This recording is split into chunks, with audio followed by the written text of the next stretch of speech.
Welcome back to Tales Arcane, where we talk about D&D, TTRPGs and fantasy storytelling. This is one of our more unscripted, off-the-cuff videos where we just take a topic related to D&D or TTRPGs and talk about it in quite a relaxed, conversational manner.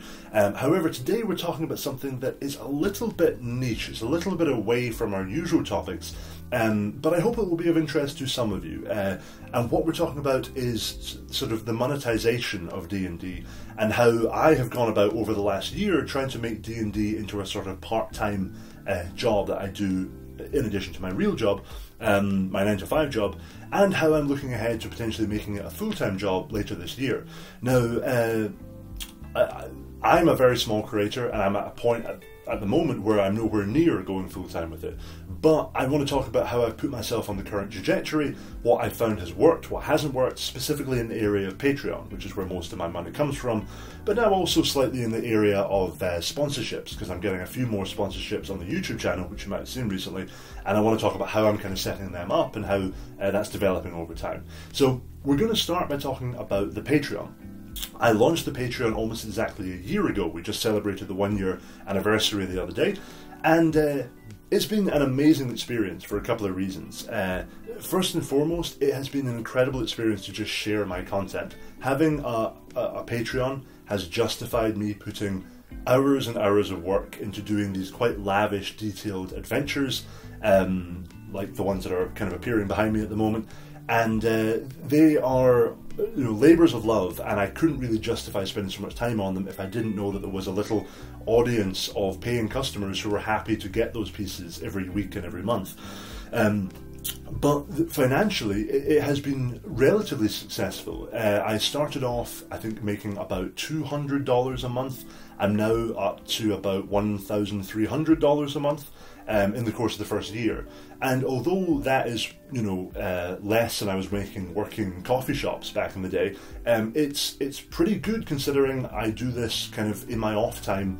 On my lunch break, I'm sitting there putting together incarnate maps and making my little adventures. The fact that I can actually cover my rent and bills with that, I find just incredible. And I think one of the primary ways I've been able to grow the Patreon relatively quickly, from obviously 0 patrons up to about 700 patrons, which is where we are now, is by kind of twofold. One, trying to make the deal very, very fair, trying to basically kind of undercut whatever else is being charged out there, do a single tier with just a $3 price on it, very, very accessible to most income brackets, and then just put out as much content as I can under that tier. My idea is that I want someone to go onto Patreon, see how much content they get, and then go, well, for that price, I can't not sign up now. And then once they sign up, I want them to look at all the content they're getting every month and say, I don't want to unsubscribe from this at the end of the month. This is just too much value for money. So to just kind of do an overwhelming value proposition has been my goal. And that means that from the word go, I've not been making as much money as potentially someone else could have done by having multiple expensive tiers. But my feeling is that in the long run, I'm going to build more retention and just make my content more accessible to a wider audience if I do it all through a single affordable tier. One thing I've realised is that Patreon has essentially no organic reach. So if you want someone to find your Patreon, you have to be active on a bunch of other platforms that then funnel people to the Patreon. So YouTube, TikTok and Instagram, those are the big ones. Instagram is good, but it is much harder to build an audience on there unless you're willing to pay for a bunch of promoted ads. YouTube and TikTok are far better for just getting your content out to the right people, getting your content in front of people who the algorithm thinks will like it. And that's what I've found. My TikTok and my YouTube are the primary places that people come over from to find my content. So my approach here has been to very carefully grow my social media. Keep putting out the short form videos, keep putting out the long form videos, and every now and then, and I try not to overdo it, mention my Patreon. So I would do a little video talking about a big piece I've just done 1 month and I want to promote that, and I try to do it kind of unobtrusively because I don't want to just do shameless self-promotion, but whenever I do that, maybe 10% of the viewers, depending on how big the video is and how far it reaches, but maybe about 10% of people will probably go over to the Patreon, and maybe 10% again of them will actually sign up. But if I do one of those videos every couple of weeks, that's a pretty steady stream, and even one successful kind of semi-viral TikTok that mentions my Patreon can bring over like 100 or 200 people to the Patreon, which has happened before. And obviously that's a really big boost when you're dealing with like the numbers that you deal with on Patreon. So I would just say to anyone who's thinking about going down this road, the best thing to do is not even think about Patreon for like the first 6 months or something. Just grow your socials. Do really good quality content on TikTok and short form content on YouTube. Make the most of these algorithms that are punting short form content. Try to grow your base. And once you feel that you actually have a following of people who like your stuff and are willing to maybe step it up for something more, that's when you launch the Patreon. I see a lot of people go for the Patreon way too early, and they end up churning out content on Patreon, burning themselves out for a very small Patreon audience.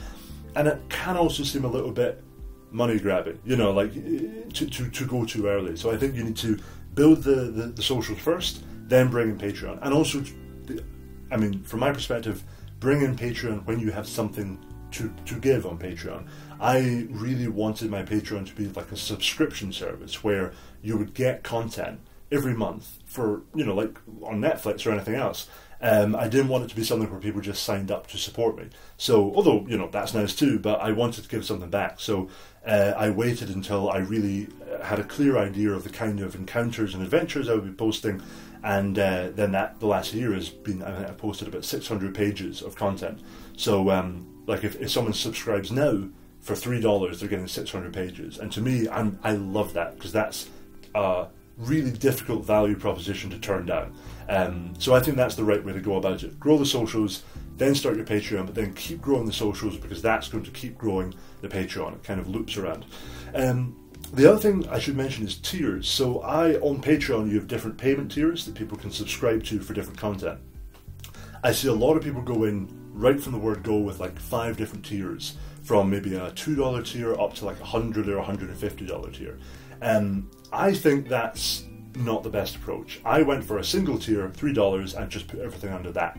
Because the way I see it is, you're asking people to come over from TikTok or YouTube to potentially make an account for the first time on Patreon. That's already a big ask. And then give you money every week, or every month. And what that does is it creates a lot of barriers that people have to wade through before they ever actually get to your content. And if you can remove one of those barriers, for example, picking the right tier, then I would say do it. You're not going to make that much money at Patreon anyway, right away, so you might as well just have a simple access point where as soon as they get onto the Patreon, they don't have to worry about, oh, am I picking the right tier? What kind of content do I want? They just see one tier, they click it, boom, they're in. And they don't feel that they're missing out. They get all the content that all the other patrons are getting as well. That's certainly been the right way for me, and it also means that, the content I produce gets seen by the most people, because at the end of the day, maybe I have like 2 people paying on a magical $100 tier. Well, it sucks to only have 2 people see your content. You want more people to see it and give you feedback and enjoy it. So that's definitely something I would say. Start with one tier and expand out to other tiers over time, but don't rush that stuff. So that leaves us with the other kind of financial option, which is brand partnerships and sponsorships. Now, I was really lucky because someone just reached out to me for my first one. Confused Clerics, a great group of people. I've kind of got in contact with them on Instagram, and they do a lot of cool homebrew stuff, and they hit me up at the start of the year and said, hey, we're doing this Kickstarter, do you do promos? And I was like, well, I do now. And we worked something out. So right now, I think I charge like relatively low for these kind of sponsorships. But the way that I see it is that the more I do these sponsorships, the more potential advertisers and brands will see that I do this stuff and reach out to me. And that has been the case. So although I was probably horribly undercharging for my first couple of sponsorships, almost as a direct result of those, a bunch of other people have got in touch with me since then to set potential brand partnerships up, and I'm now in talks with a couple of people to set up some more. I've had about 3 or 4 brands on the channel so far, so I feel that that approach is working, and over time I can raise my rates as I get a bit more confident that I've got a kind of steady stream of people coming in. So that's a part of the thing we need to really kind of build up over the year ahead. I'm still working at exactly how to do that, but I think that towards the end of this year, if I can get to the point where I have the Patreon is kept building, slowly, but it keeps building, and we've got maybe 1 video on the channel per week with a sponsorship, probably at a slightly higher rate than what I'm doing now, I think there is potential to get to the point where I could be like a full-time D&D content creator, which is just a mind-blowing idea, because it's certainly not something I kind of envisioned for my future even 2 years ago or a year and a half ago, but it does seem to be a possibility now. So I just wanted to talk you guys through this and talk about kind of the approach that I've taken.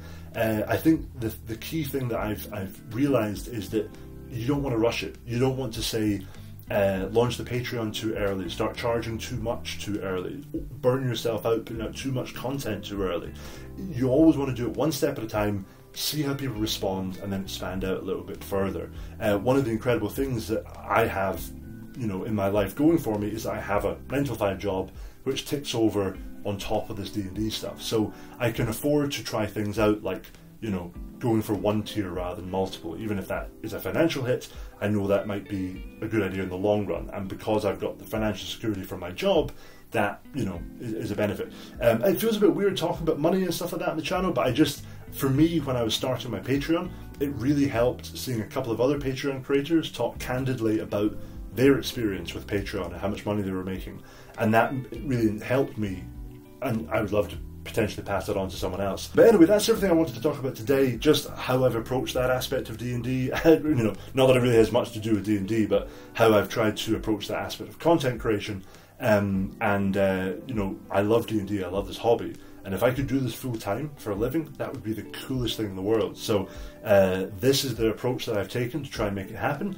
And I'll keep you guys posted. You'll know if it's working because you'll see more sponsors on the channel as time goes on. But in the meantime, next video will be much more D&D focused and less money chat. But thank you for sticking around, and I'll see you soon.